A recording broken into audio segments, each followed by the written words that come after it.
Here are the 20 questions that I receive the most in conversations with people when they ask me about my gambling addiction. My name is Rob, and I'm a recovering compulsive gambler. I made my last bet on November the 12th of 2022, and since then it's become my mission to come online and spread the message that you can get into recovery for a gambling addiction, and you can do it faster than I did. So if you want to leave the chaos of gambling behind, smash that subscribe button, because we're going to be talking about these 20 questions and more in upcoming videos as well. What made you start gambling?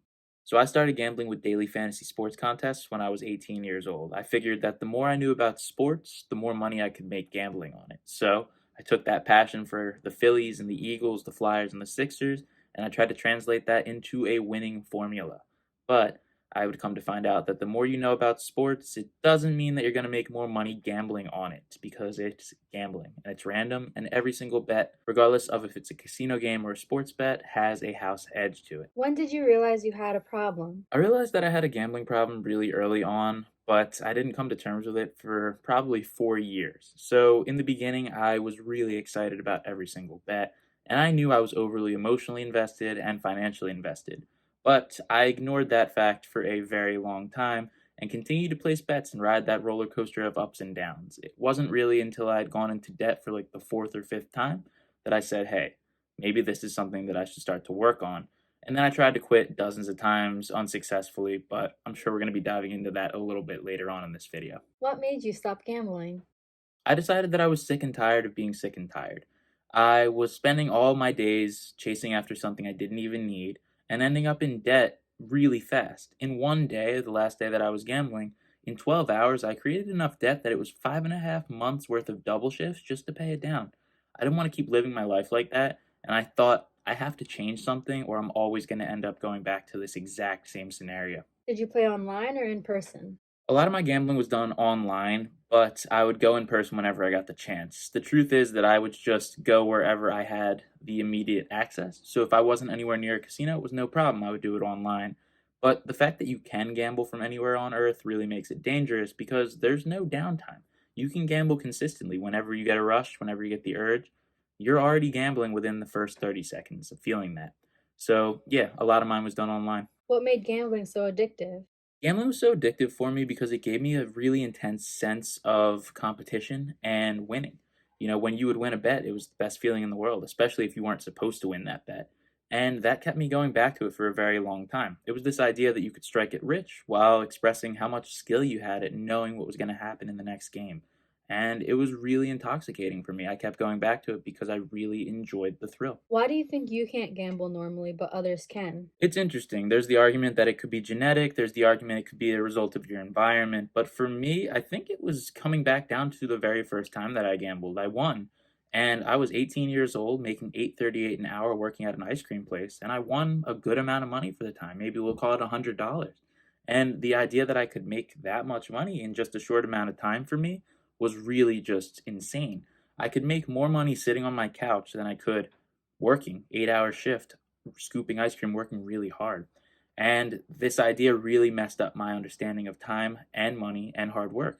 And from that point on, I couldn't see the value in working a regular job when I could do what I loved and theoretically make money doing it.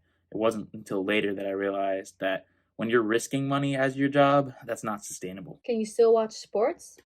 I can still watch sports, but it's like eating food without spice. I can watch teams from Philadelphia, like the Phillies, Sixers, and Eagles, but beyond that, I really don't have an interest in it anymore besides maybe some championship games.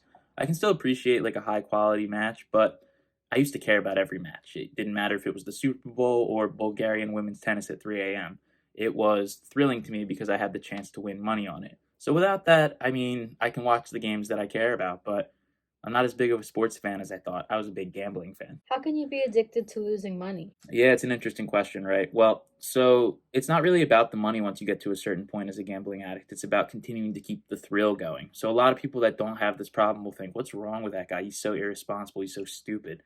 But your brain actually becomes chemically adapted to the rush that you get from placing a bet.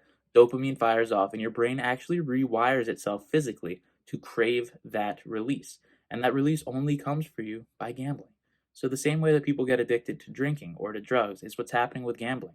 And it doesn't matter that you're supposed to lose every game. We come up with dozens of reasons in our heads why we'll be the exception, why we're special, because it's our ego and it's because we desire to continue to play. So it's not about winning and losing, it's about staying in action, and that's what you get addicted to. How did you quit gambling? So I quit gambling by focusing on four things. And again, this happened after a lot of trial and error. But time, money, access, and meetings are the four things that I focus on. I had to find alternatives for my time. If I was spending 8 hours a day gambling, I needed to find 8 hours of things worth I needed to find 8 hours worth of things to do that weren't gambling. I needed to limit my access to the money that was going to tempt me. I had my parents manage my finances in the beginning, and now I'm doing okay, but I had to have that for a while because I had that massive temptation of wanting to spend the money that I had to try to win more to pay down the debts that I had. A very tough situation, but chasing losses is always going to make things worse. Then I focused on limiting my access to gambling itself by doing self exclusions. And you can even take that a step further by getting something like Gamban or GamStop, block gambling websites on your phone and your laptop. Then lastly, I focused on going to group meetings because I thought for a long time I could do this alone. But when I started to talk to other people who had the same struggles as me, it became clear that their coping mechanisms might work for me. And once I learned what they were doing, I started to use it for myself and I created a plan of action that really made a difference. Going to those rooms and reflecting on a weekly basis changed my life. How do you get over losses? I think that you need to recognize that any money that you've lost gambling is gone. Torched, burnt, chopped, murked, gone. And if you try to go and win it back, you're risking more money and you're going to make the situation worse eventually. So the way that I get over losses is to think I had to pay that much money. That was my fee in life that I had to pay to learn my lesson. I needed to lose that amount of money or else I would have lost more in the future going back and chasing it. How did you pay down debt? So I worked a second job to pay down debts. A lot of people think that gambling is their only way out, but it's absolutely not. It's only going to make things worse. I worked as a financial analyst and a bartender doing 80-hour weeks. Now, with my situation, I was able to pay it off in 5.5 months. Some people may have more debt than that and they may feel overwhelmed, but gambling more is never the answer. Talk to a financial advisor because there's always a tangible path that you can take to recover that doesn't involve making things worse. Did you ever feel like gambling more was your only way out? Absolutely, I did. Because when you're very young and you're not making that much money at your job, you feel like if you build up a debt that's big enough, gambling is the only way out. You need one big swing to get it all back. But what that does is even if you do get it all back, it justifies in your head that no matter how much money you're down, you're always going to be able to win your way out of it. And that's not going to happen. Eventually, you're going to get to a point where your debts are too big to feasibly continue to gamble. That happened to me 6 times over 6 years. Gambling felt like my only way out, but it really only made things worse. Do you think gambling should be illegal?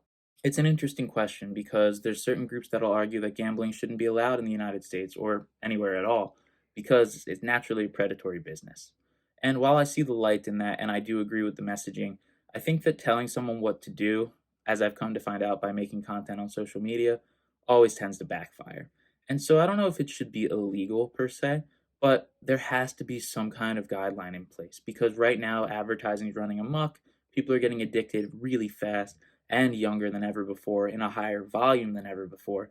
And if something doesn't change, we're going to see more people suffering in the next 8 years than ever before as a result of this problem. And so, maybe while it's not having to be illegal, I think it's much too lax right now as to what's allowed. And until we see a change in that, we're going to see a lot more pain. Do you think you'll ever gamble again? I can't see any situation in my life where gambling would make things better. For a long time, I went to gambling for entertainment, for the sense of competition, and for my sense of purpose. And now I get those things elsewhere. And I really don't see a situation where gambling would make things better. Now, it's a dangerous thing to say that you've recovered from an addiction because, scientifically speaking, if I was to relapse and go back to gambling, I would probably pick up right from where I left off. So it's always something that I have to keep in mind and always be vigilant about. However, I have no desire to return to gambling, and so I don't ever anticipate going back. Do you think gambling addiction will be on the rise in the next few years? Gambling addiction is absolutely going to be on the rise in the next few years because more people are gambling than ever before. There's 40 million Americans that are going to be at risk of developing massive gambling problems within the next few years, and they're expected to lose over $1 trillion to gambling over the next 8 years. So, yeah, a lot of people are going to be gambling, and naturally, as more people gamble, more people are going to get addicted to it, just in terms of the volume. Because even if the percentages stay the same, of 2 to 5% of people getting addicted, there's a massive difference between 2 to 5% of 10,000 people 2 to 5% of 100 million people. Do you think you could have gambled in a way where you wouldn't have gotten addicted? I think it's an interesting question because, again, not everyone that gambles does develop a gambling addiction. In fact, we're in the minority. But I don't feel like I ever had an experience with gambling that felt healthy or responsible or normal. I don't know if I'm genetically predisposed or not to addiction, but I know that when I got that first rush of a win, there was no coming back for me. And I really don't think that I could have ever gambled in a way that I didn't get hooked to it. I think I was a goner from the start. Do gambling ads bother you? I don't think they bother me as much as they disappoint me. I don't see an ad pop up on my screen and feel tempted to go and gamble, but I'll see an ad pop up and just think, man, there's so many kids that are watching this right now that are just having it normalized to them. And when gambling's becoming normalized, it's eventually going to lead to more people doing it. And as we mentioned before, it's going to lead to more problems in the end.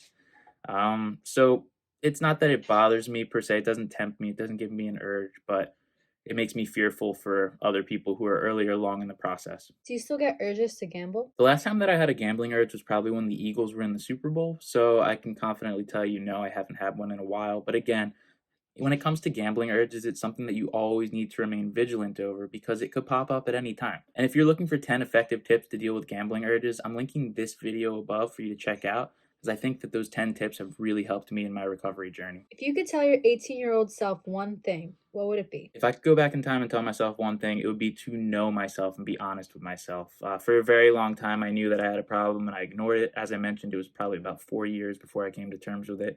And I think if I got the process started a little sooner, I would have skipped out on a few years of chaos and pain. I think the obvious answer is to go back and say not to gamble, but then I wouldn't be here answering your questions and trying to help someone who's in the same position. Because maybe everything had to happen for a reason, but maybe I wish I could have sped it up a little bit. What do you think about slot streamers or professional gamblers? I think that professional gamblers is an oxymoron, and that anyone who's saying they're a professional gambler is either one of two things. They're either an entertainer at best or a scammer at worst. If they're an entertainer like these slot streamers, they're making their money from ad revenue and partnerships, but they're also convincing you to come over to their casino and sign up using their referral code. They could be scamming you by selling you sports packages, pick packages, or some kind of subscription-based service. There's no such thing as a professional gambler. Anyone who disagrees is either delusional or trying to sell you something. I'll ask you this question. If they're so good at gambling, why not just bet on the games themselves? It takes a lot of work to record videos, do marketing plan, and work to spread your message. They could just gamble on the games themselves. There's over 4,000 casinos they could sign up for. If they get limited on one book, they could just go to another. It's because it's more profitable to sell something than it is to gamble, because gambling is not profitable in the long run. Thank you for watching this video about 20 questions of gambling addiction that I've received in the past, and I hope that you're able to take something positive out of it. Please drop a like on this video and let me know down below in the comments if you have another question that you'd like me to answer, because I did my best to cover what people usually ask, but you may have a question that no one else has asked yet. So thank you again, and I know that we can keep getting better together, one day at a time.